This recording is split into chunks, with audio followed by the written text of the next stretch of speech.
청문회가 그 국회 차원에서는 검사 청문회, 탄핵 청문회 두 번째입니다. 그런데 그동안 진행된 우리 법사위의 그 입법 청문회, 김건희, 최혜병 특검법 청문회도 그렇고 검사 탄핵 청문회도 그렇고 이 김건희 씨부터 시작해서 법사위 이 청문회에 출석을 안 합니다.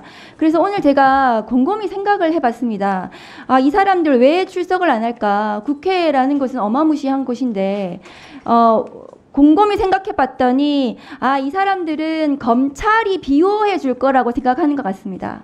그리고 윤석열 검찰 정권과 이해관계가 일치하는 사람들만 출석을 안 하고 있어요. 얼마나 검찰과 윤석열 검찰 정권, 윤석열 대통령에 대한 신뢰가 큽니까?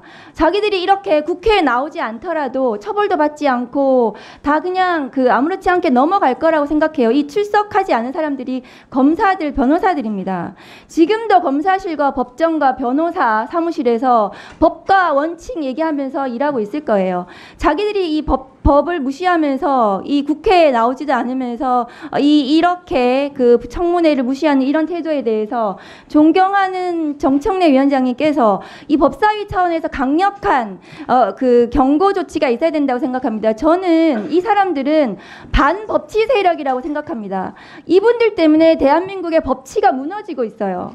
그리고 이 자료 제출 요구하고도 마찬가지입니다. 수원지검이 이 조재현 변호사, 유재만 변호사 출입했는지 자료 제출 요구했는데 사생활 등등의 이유로 제출을 안 하고 있어요. 변호사가 검찰청 가는 게 왜 사생활입니까? 변호사 일이 왜 사생활이고 그게 공익으로 자기의 업무로 하는 일인데 이 사람들의 출입 기록을 알아야 이 사람들 통해서 이화영 증인에 대해서 전관 변호사 통해서 압박했는지 진술 압박했는지 이 청문회 조사를 할 수 있을 거 아닙니까? 이런 부분에 대해서 이분들은 또 출석도 안 하고 있어요. 그리고 이 대한변협은 이 변호사들의 이 변호사 윤리 위반에 대해서 어떻게 검사한테 사주받아가지고 수사를 진술을 압박하고 이런 얘기가 나옵니까? 변호사가 할 짓입니까 그것이?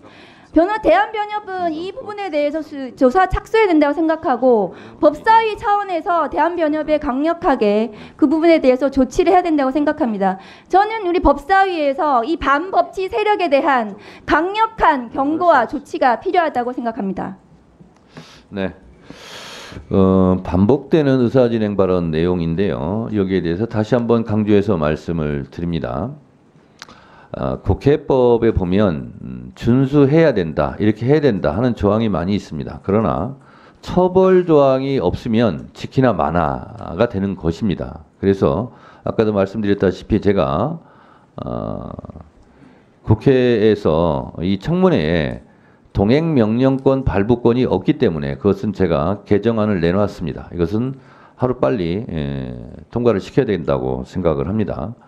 그리고 저희 법사위에서는 그동안 진행된 탄핵 청문회 등등에서 불출석한 증인들은 국정감사에서는 동행명령장 발부가 가능하기 때문에 증인으로 다 채택한 바가 있습니다.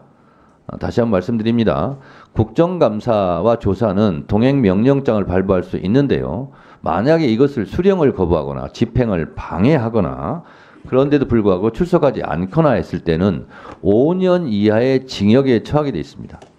그래서 최순실 국정농단 사건 때 기억해 보시면 당시 국민의힘 전신 김성태 위원장이 동행명령장을 발부했습니다. 다 나왔습니다. 그래서 오늘 나오지 않는 이런 증인들 그리고 이전에 법사위 회의에 출석하지 않았던 증인들은 국정감사 때는 피할 길이 없을 겁니다. 그리고 이 불출석할 경우에는 국회 모독죄에 해당됩니다. 그래서 5년 이하의 징역에 처하기 때문에 국정감사 증인은 다 나올 수밖에 없다고 생각하고 의원님들께서는 오늘 안 나온 증인들에 대해서는 그때 국정감사 때 나왔을 때 그때 다시 한번 추궁해 주실 것을 부탁드립니다. 김용민 의원.